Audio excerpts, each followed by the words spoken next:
بسم اللہ الرحمن الرحیم نحمده ونصلي ونسلم على رسوله الكريم اما بعد وعن عبد الله بن مسعود قال كنا نسلم على النبي صلى الله عليه وسلم وهو في الصلاة فيرد علينا فلما رجعنا عند النجاشي سلمنا عليه فلم يرد علينا فقلنا يا رسول الله صلى الله عليه وسلم كنا نسلم عليك في الصلاة فترد علينا فقال إن في الصلاة لشغلا متفق عليه۔ ہماری گفتگو اس لحاظ سے ہے کہ نماز میں کون سا عمل کرنا جائز ہے اور کون سا عمل کرنا جائز نہیں ہے۔ حضرت عبداللہ ابن مسعود رضی اللہ تعالی عنہ آپ بیان کرتے ہیں کہ کننا نسلم علی النبی صلی اللہ علیہ وسلم وهو فی الصلاة فیرد علینا، کہ ہمارا ابتدائی اسلام میں یہ عمل تھا کہ ہم نماز میں رسول اللہ صلی اللہ علیہ وآلہ وسلم آپ کو سلام پیش کرتے ہیں۔ وَهُوَ فِي الصَّلَاةِ درا حالے کہ حضور نبی کریم صلی اللہ علیہ وآلہ وسلم نماز ادا فرما رہے ہوتے تھے۔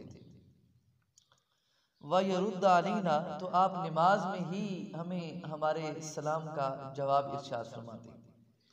فَلَمَّا رَجَعْنَا عِنْدَ النَّجَاشِ، جس وقت صحابہ کرام علیہ رضوان نے پہلی ہجرت کی نجاشی کی طرف،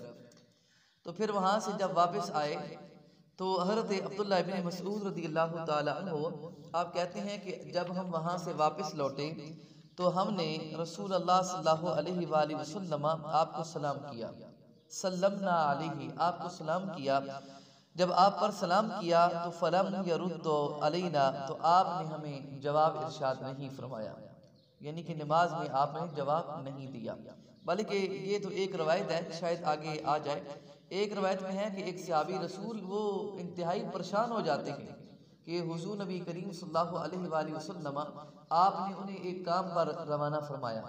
جب وہ اپنا کام کر کے واپس آیا تو ایسے ہی حضور نبی کریم صلی اللہ علیہ وسلم نماز ادا کر رہے تھے۔ اس نے ایک مرتبہ سلام دیا، دوسری مرتبہ سلام دیا، تیسری مرتبہ دیا، چونکہ حضور علیہ السلام نماز ادا کر رہے تھے تو اس سے پہلے جب وہ گیا تو حکم یہ تھا نہیں کہ نماز میں اب کوئی بات نہیں کرنی، لیکن بعد میں یہ حکم آ گیا تو حضور صلی اللہ علیہ وآلہ وسلم آپ نے پھر بعد میں انہیں خبر دی کہ میں نماز ادا کر رہا تھا اور اللہ تعالیٰ کا حکم آ گیا ہے وَقُومُوا لِلَّهِ قَانِتِينَ، اور اس کے بعد نماز میں ہر طرح کی گفت و شنید کلام کرنا، کسی کو مخاطب کر کے اور کسی کی بات کا جواب دینا، یہ نماز میں منع کر دیا گیا۔ تو یہ بھی حضرت عبداللہ بن مسعود رضی اللہ تعالی عنہ کہتے ہیں کہ فَلَمْ يَرُدُّ عَلَيْنَا، حضور نبی کریم صلی اللہ علیہ وآلہ وسلم آپ نے ہمیں کوئی جواب نہیں دیا۔ فَقُلْنَا يَا رسول اللہ صلی اللہ علیہ وسلم، جب حضور نبی کریم صلی اللہ علیہ وآلہ وسلم آپ نماز سے فارغ ہوئے تو ہم نے عرض کی یا رسول اللہ صلی اللہ علیہ وسلم نسلم علیک فی الصلاۃ، پہلے ہم آپ کو سلام دیتے تھے جس وقت آپ نماز ادا کر رہے ہوتے تھے، فترد علینا، تو آپ ہمیں اس سلام کا جواب دیتے تھے۔ فقال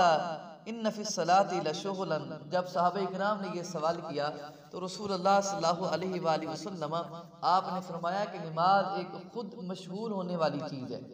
یعنی کہ جب انسان نماز ادا کرتا ہے تو اس وقت انسان کی پوری توجہ نماز کی طرف ہونی چاہیے، اللہ تعالیٰ کی طرف متوجہ ہونا چاہیے، جس طرح کی حدیث مبارکہ میں ہے کہ پہلے تو انسان کی یہ کیفیت ہونی چاہیے کہ انسان اپنے رب سے باتیں کر رہا ہے اور رب کو دیکھ رہا ہے، اور اگر یہ کیفیت نہ ہو تو کم از کم اتنا تو ہونا چاہیے کہ انسان اس حال میں نماز ادا کرے کہ وہ ذہن میں رکھے کہ میرا رب مجھے دیکھ رہا ہے۔ ٹھیک ہے، تو یہ جو بات ہے اس کو اگر ذہن میں رکھے تو پھر انسان کہاں کسی طرف کوئی توجہ کرتا ہے۔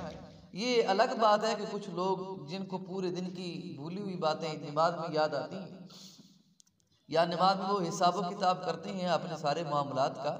تو وہ یہ دونوں باتیں بھول جاتے ہیں۔ پہلی بات تو بالکل ان کے قریب ہی نہیں آتی، اور دوسری بھی بھول جاتے ہیں کہ اللہ ہمیں دیکھ رہا ہے۔ تو بس کچھ لوگ ایسے نماز ادا کرتے ہیں کہ جیسے کہ بس ایک ملازم اپنی ڈیوٹی کرتا ہے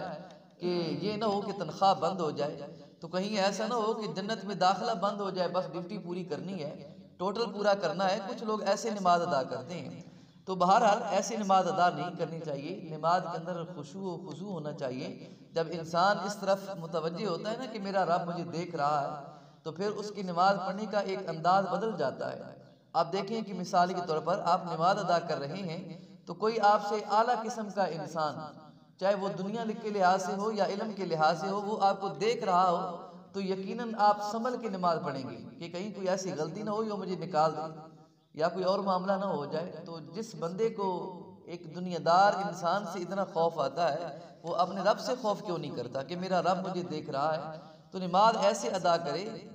آرام سکون سے اطمینان سے ادا کرے کہ ہو سکتا ہے کہ یہ زندگی کی آخری نماز ہو، اور انسان کو پوری توجہ کے ساتھ نماز ادا کرنی چاہیے. تو اصل میں اس حدیث مبارکہ میں یہ بیان کیا گیا کہ ابتدائی اسلام میں یہ طریقہ تھا کہ نماز میں سلام کا جواب بھی دیا جاتا تھا اور ضرورت کے وقت بات بھی کر لی جاتی تھی. نماز نہیں ٹوٹتی تھی. وہ چونکہ ابتدائی اسلام تھا، احکامات اتنے نہیں تھے،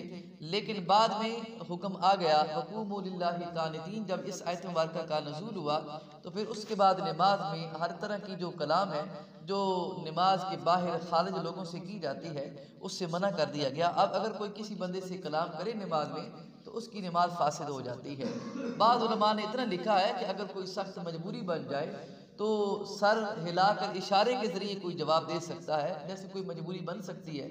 تو بہرحال اگر اس نے کلام کی جائے بھول کر یا جان بوجھ کر، دونوں صورتوں میں اس کی نماز فاسد ہو جائے گی. اللہ رب العزت کی بارگاہ میں دعا ہے اللہ تعالی ہم سب کو عمل کی توفیق عطا فرمائے. وما علیہ الا البلاغ.